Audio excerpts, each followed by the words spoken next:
നിജേഷ്, ഇന്നിപ്പോൾ കോൺഗ്രസ് നേതാക്കൾ ഒന്നടങ്കം പ്രതികരിക്കുമ്പോൾ കഴിഞ്ഞ ദിവസം വരെ വ്യത്യസ്ത പ്രതികരണം നടത്തിയിരുന്ന രാഹുൽ എന്ന മിടുക്കനെക്കുറിച്ച് വാചാലനായിരുന്ന കെ സുധാകരനും ഇന്നിപ്പോൾ നിലപാട് മാറ്റിയിട്ടുണ്ട്.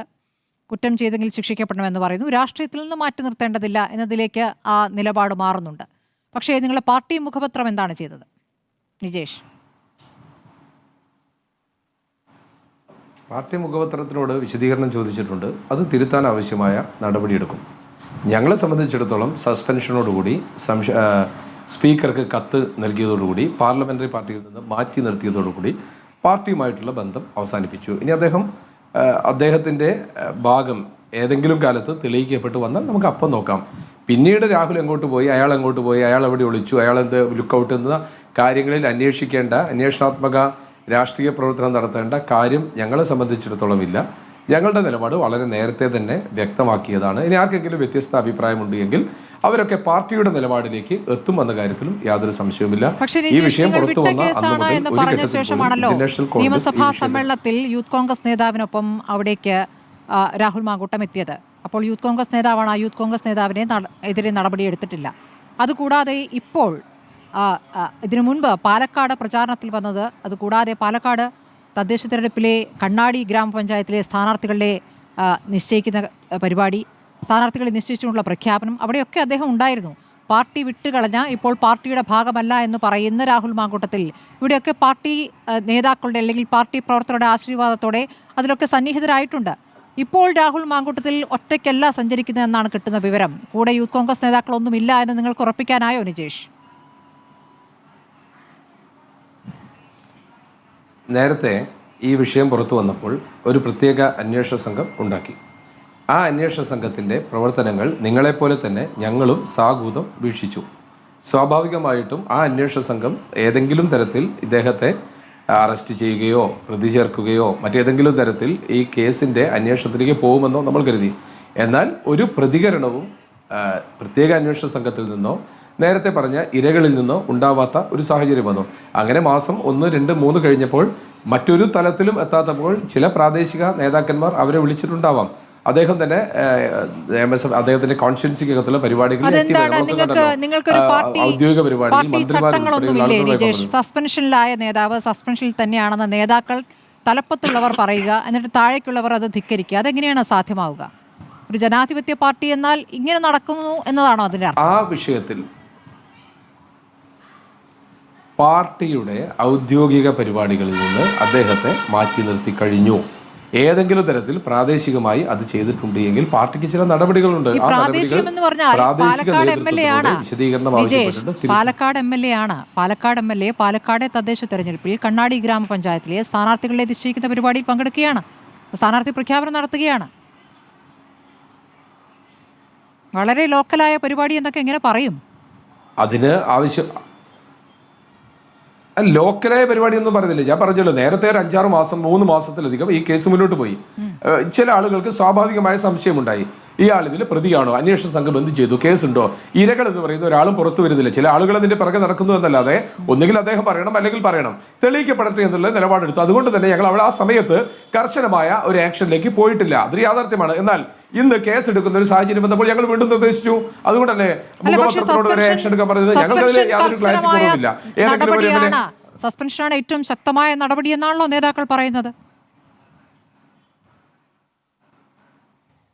ആണ്. ഞാൻ ചോദിക്കട്ടെ പ്രിയപ്പെട്ട സ്മൃതി, ഇന്ത്യൻ നാഷണൽ കോൺഗ്രസിന്റെ ഒരു MLA-ക്കെതിരെ ആരോപണം വന്നപ്പോൾ ഞങ്ങൾ അതിനെ മാറ്റി നിർത്തി. ഞങ്ങൾ പാർലമെന്ററി പാർട്ടിയിൽ നിന്ന് മാറ്റി നിർത്തി. ഇതേ അന്വേഷണാത്മക പത്രപ്രവർത്തനം നിങ്ങൾ കുറ്റപത്രം നൽകപ്പെട്ട MLA-യോടും ഉണ്ടാവണം. ഒരു ഘട്ടത്തിൽ നിങ്ങൾ ചോദിച്ചിട്ടില്ല എന്തുകൊണ്ട് മുകേഷിനെതിരെ ആക്ഷൻ എടുക്കുന്നില്ല എന്ന് ചോദിച്ചില്ലല്ലോ. ഈ MLA-യുടെ പിറകെ പോയി അന്വേഷണം നടത്തിയ ഘട്ടത്തിൽ ചർച്ച ചെയ്യും. അതിപ്പോൾ ഞാൻ വസഫിനോട് ചോദിക്കുകയും ചെയ്യും. ഞാൻ ചോദിക്കുന്നത് നിങ്ങളുടെ പാർട്ടിയുടെ നിലപാടിനെ 2 ദിവസം അല്ലെ ഞാൻ ചോദിക്കട്ടെ സ്മൃതി, അല്ല ഞാൻ സ്മൃതിയോട് ചോദിക്കട്ടെ. ഞങ്ങളുടെ നിലപാട് ഞങ്ങൾ പറഞ്ഞു, അയാൾക്കെതിരെ ഞങ്ങൾ നടപടിയെടുത്തു. ഇനി അയാളുടെ പോക്കും വരവും ശരി, നിങ്ങൾ എടുത്തിരിക്കുന്ന നടപടി ശക്തമായ നടപടിയാണ് നിങ്ങളുടെ നേതാക്കൾ തന്നെ പറയുന്നു. അതിങ്ങനെ മാസം കഴിയുന്തോറും അതിന്റെ കാഠിന്യം കുറഞ്ഞ് അതങ്ങില്ലാതാവും. ആ രൂപത്തിലാണോ പാർട്ടി നടപടി? ഒരു 3 മാസം കഴിഞ്ഞു കഴിഞ്ഞാൽ മറ്റു പ്രാദേശിക നേതാക്കൾ എന്നൊക്കെ പറയുന്നത് തെറ്റാണ് കേട്ടോ. കാരണം വി കെ ശ്രീകണ്ഠൻ MP അടക്കമുള്ളവരാണ് അദ്ദേഹത്തിന് വേണമെങ്കിൽ പ്രചാരണത്തിൽ പോകുന്നതിൽ തെറ്റില്ല എന്ന് പറഞ്ഞത്. ഇനി ശരി, പ്രചാരണത്തിന് ഏതെങ്കിലും ഒരാൾ വന്നു പോട്ടെ എന്ന് കരുതാം. അങ്ങനെയല്ലല്ലോ, സ്ഥാനാർത്ഥികളെ പ്രഖ്യാപിക്കുന്ന പരിപാടിയിലുണ്ട്, നേതാക്കൾ കൊണ്ട് നടക്കുന്നു. അതാ ഞാൻ ചോദിച്ചത്. ഇപ്പോൾ ഒളിവിലുള്ള രാഹുൽ മാങ്കൂട്ടത്തിനൊപ്പം വിജേഷ് ഒരൊറ്റ യൂത്ത് കോൺഗ്രസ് പ്രവർത്തകരും നേതാക്കളും ഇല്ല എന്ന് അങ്ങേക്ക് ഉറപ്പിക്കാമോ? ഞങ്ങൾക്ക് അദ്ദേഹത്തിൻ്റെ ഒപ്പം ആരൊക്കെ പോകുന്നുണ്ട് എന്നുള്ളത് അന്വേഷിക്കേണ്ട ഏർപ്പാടല്ല. ഇന്ത്യൻ നാഷണൽ കോൺഗ്രസ് അയാളെ ഒളിവിൽ താമസിപ്പിക്കാനോ അയാളുടെ കേസ് നടപടികൾക്കൊപ്പം നിൽക്കാനോ അതിനെ സംരക്ഷിക്കാനോ ഇനി പാർട്ടി ഉള്ളിൽ അന്വേഷണം നടത്തി ആ പീഡനത്തിന്റെ തീവ്രത അളക്കാനോ തയ്യാറല്ല. ഞങ്ങൾ ആ ആരോപണത്തെ മുമ്പോട്ട് വന്ന ഒരു സഹോദരി പത്രസമ്മേളനം നടത്തി പറഞ്ഞതാണല്ലോ ഇതിന്റെ തുടക്കം. ആ സമയത്ത് തന്നെ പാർട്ടി യോഗം കൂടി അയാളെ സസ്പെൻഡ് ചെയ്തിട്ടുണ്ട്. പിന്നീട് നിങ്ങൾ നേരത്തെ പറഞ്ഞതുപോലെ മാസം 1 കഴിഞ്ഞു, 2 കഴിഞ്ഞു, 3 കഴിഞ്ഞു, പൊതുസമൂഹത്തിന്റെ മുന്നിലേക്ക് ഇത് തെറ്റാണ് എന്നും ഇരയുടെ ഭാഗത്ത് ഇന്നെന്ന പരാതികൾ ഉണ്ടായിട്ടുണ്ട് എന്നും തെളിയിക്കപ്പെട്ടു കഴിഞ്ഞാൽ ഞങ്ങൾ എന്നെ ആക്ഷൻ എടുക്കുമായിരുന്നു. ഒരാളെ അപ്പുറത്തും ഇപ്പുറത്തും നിർത്താതിരിക്കുമ്പോൾ ഏതെങ്കിലും ഒരു പ്രാദേശിക നേതാക്കന്മാർക്കോ മണ്ഡലത്തിലെ ആളുകൾക്കോ അയാൾ അങ്ങനെ തള്ളപ്പെടേണ്ടതല്ല എന്ന് തോന്നിയാൽ അയാളെ കുറ്റം പറയാൻ പറ്റില്ല. പക്ഷേ ഇന്ന് കാര്യം ക്ലിയർ ആണ്. ഒരാൾ പരാതി കൊടുത്തു. ഞാൻ അതിന്റെ മെറിറ്റിലേക്കോ കാര്യങ്ങളിലേക്കോ അതിന്റെ വിശകലനത്തിലേക്കോ പോകാൻ തയ്യാറല്ല. ഒരു പരാതി കൊടുത്തു, ഒരാൾ പരാതി കൊടുത്തു, ആ പരാതിക്ക് അനുസരിച്ച് FIR ഇട്ടു, കേസെടുക്കുന്നു. ഇനി അയാൾ തെളിയിക്കട്ടെ. അദ്ദേഹത്തിന് തെളിയിക്കാനുള്ള സമയം വരെ ഞങ്ങൾ കാത്തിരിക്കും. ശരി, ബാക്കിയുള്ളവരിലേക്ക് പോകുന്നതിന് മുമ്പ് അങ്ങ് ഇതുകൂടി പറയാം. വീക്ഷണം പത്രത്തിലെ എഡിറ്റോറിയലിന് കോൺഗ്രസിന്റെ നിലപാടിൽ നിന്നും വ്യത്യസ്തമായ നിലപാട് പ്രകടിപ്പിക്കാനുള്ള ഒരു സ്വതന്ത്രമായ സാഹചര്യമുണ്ടോ? പാർട്ടി മുഖപത്രമാണല്ലോ.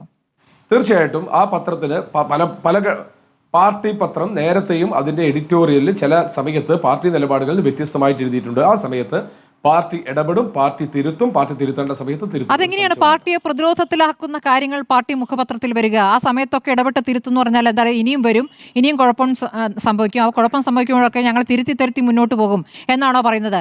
നിങ്ങളെ പ്രതിരോധത്തിലാക്കുന്നതാണ് ആ മുഖപ്രസംഗം എന്നുള്ള കാര്യത്തിൽ എന്തെങ്കിലും തർക്കമുണ്ടോ?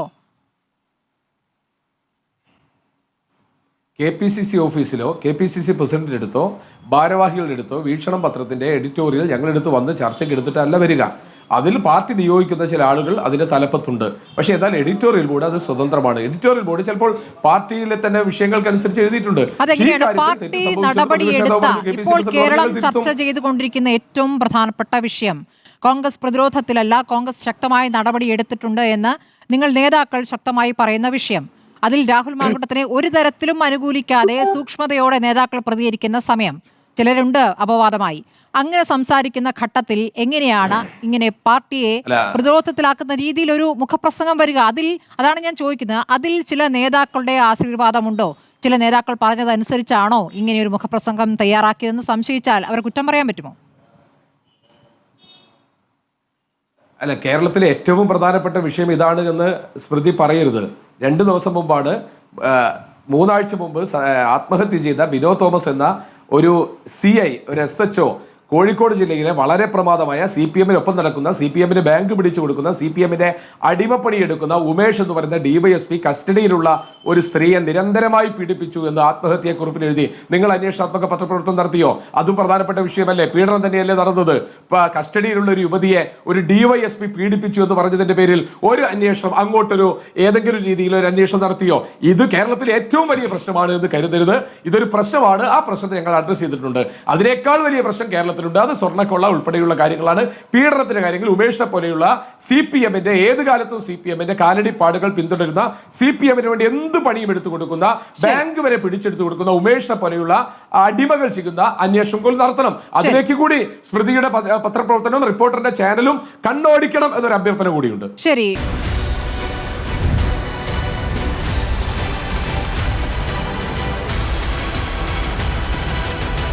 Debate with Smriti Parathikkad.